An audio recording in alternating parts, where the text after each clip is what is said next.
Hello, I am Lizzie and I'm one of the peer academic advisors for the School of Engineering.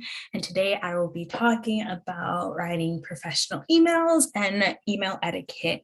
This will be specifically geared towards when you are contacting faculty, professors, academic counselors, and even peer academic advisors, but it can obviously be applicable to other professional emails such as contacting recruiters or contacting alumni. So to begin, we want to make sure that you are using a descriptive title, especially in the subject line. We want you to add a phrase that simply summarizes what you are requesting or what you are messaging an individual about. So in the subject line, do not just add a question and say urgent. You should add a description like a question about kinematics in 2D and add your class name such as Math 2D or Math 3A. There are specific professors who have specific ways that they like to be emailed so that they can categorize their email in an appropriate manner, such as folders. And they may ask you to add the course code or ask you to add your discussion section time. So make sure to comply and do as you are told, especially if they have specific ways that they like their format in terms of emails.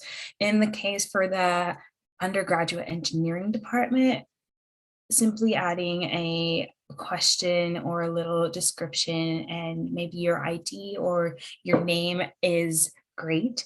I will like to note that you should be using your UCI email address in order to address any UCI related correspondences. This helps us recognize you as someone who is part of this organization. And it also helps us know that you are affiliated with the university. In the case that you do use your personal email, oftentimes it could go to spam, it could get lost or disregarded simply because you don't have that association, even if your subject line does describe something that is associated with like a course or an action that needs to be taken within your academic endeavors. So number two, we want to make sure that you are using appropriate greeting.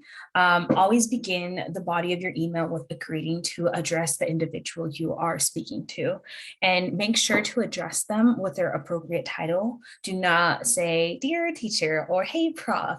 And especially if the individual has a PhD or is working on it, make sure to address them with a proper prefix. So don't call your professor who has a PhD Mr. Smith, address them as Dr. Smith. In the case that you are unsure whether or not you should address them one way or another, a safe bet is to contact them using Dear Professor Smith or Hello, Dr. Smith.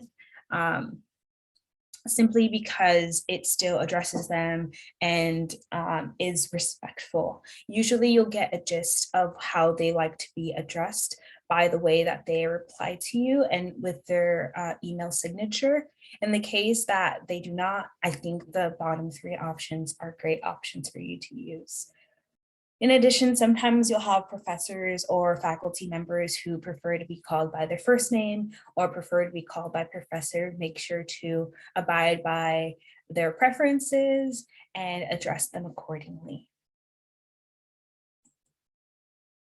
Number three, make sure to use full sentences and proofread your emails. So oftentimes as students, we want to add loads of descriptions on our certain situation, and sometimes it is necessary and other times it is not.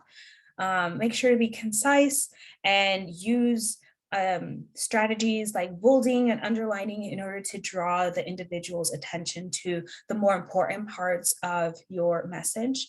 A great tool for the proofreading part of this suggestion and tip is to use Grammarly and run it through there to make sure that you are being concise, you're using appropriate grammar, and that everything is spelled correctly. Also, when you are sending an email, make sure to add relevant information. This may include your ID number, especially for academic advising, or your lecture discussion section code, or add just what course you are taking, like MAE 10 or MAE 152. That way the TAs and professors are at least aware of what course you are taking with them and how you are associating the material in the email to them. Also make sure to add your contact information in case that they do want to follow up with you. And this will be referred to a little bit more on your email signature that I will speak on a little bit later. So number 4, oh, here we go, email signature. Upon finishing your message, make sure to add a professional sign off. Please include your ID number if you are contacting the undergraduate engineering student affairs office or just the engineering office. Do not use sign-offs that say love or talk to you later in acronym form, or just not signing off at all. That doesn't seem to uphold a professional brand for yourself, and quite frankly comes off as a little bit wrong. And then some good suggestions for you to use that are more on the neutral side include best and thanks and sincerely. I personally like to use best wishes or best regards. And like I mentioned, please use your student ID number when contacting our office, and adding that at the end always helps.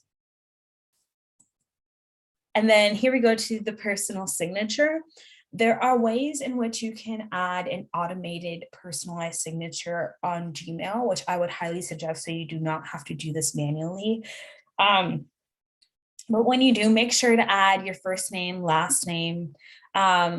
Your pronouns are a great thing to add, your major, when you are graduating, what school you go to, your email. Sometimes people like to add their LinkedIn link here.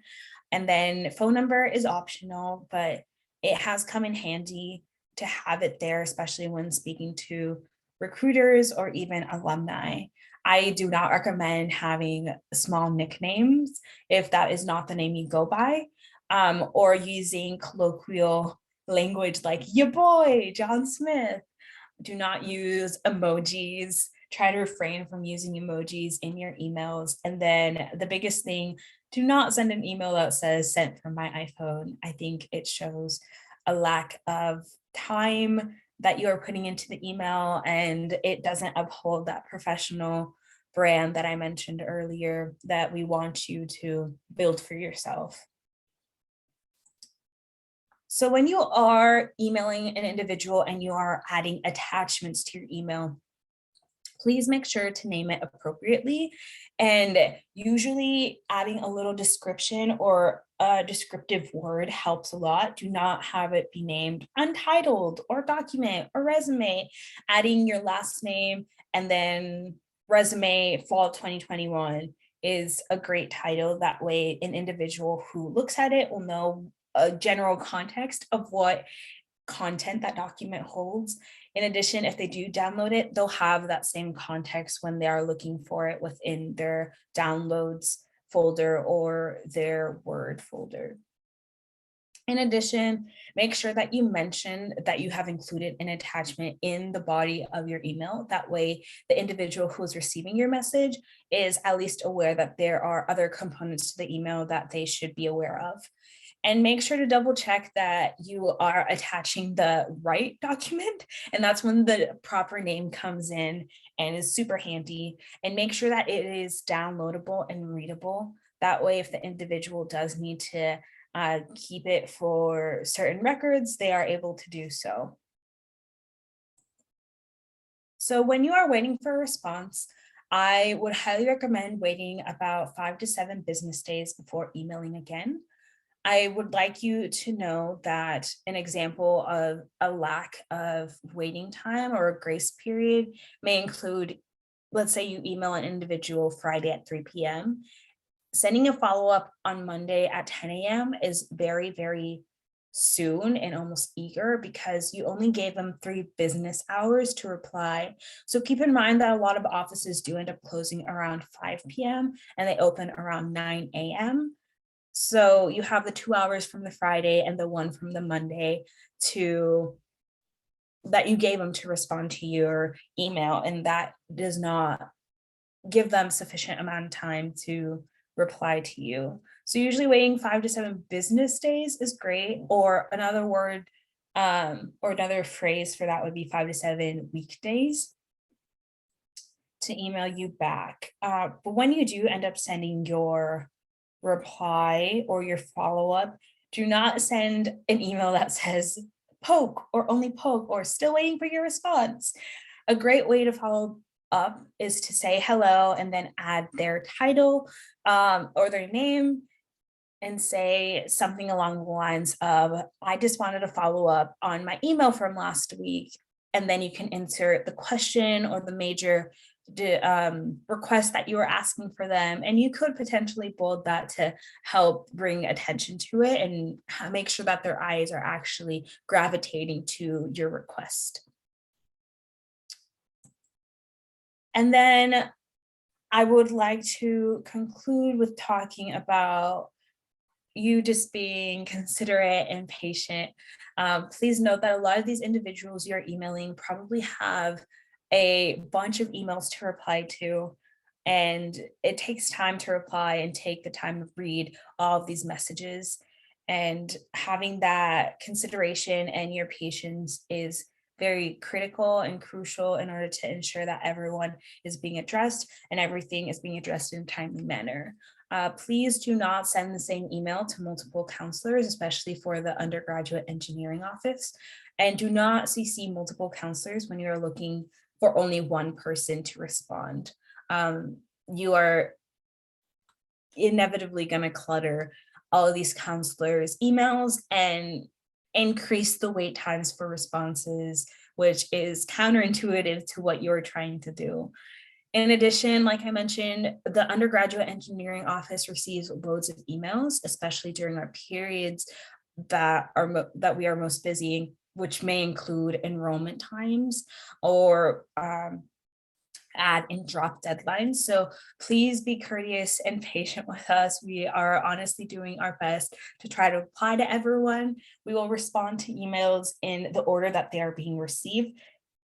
So make sure you are not sending the same email and same questions multiple times. You will be addressed as soon as possible. And in doing so, that concludes my presentation. I'd like to thank you so much for watching this video. I hope it was helpful and useful for you. If you would like a version of these slides, our engineering office did post them on Instagram, and they are accessible for you to look through the Instagram post and these specific slides. If you have any more questions, feel free to reach out to any of the peer academic advisors, and we'd be more than happy to help you either answer any of your questions or potentially help you construct an email appropriately if you are having, if you would like to just practice.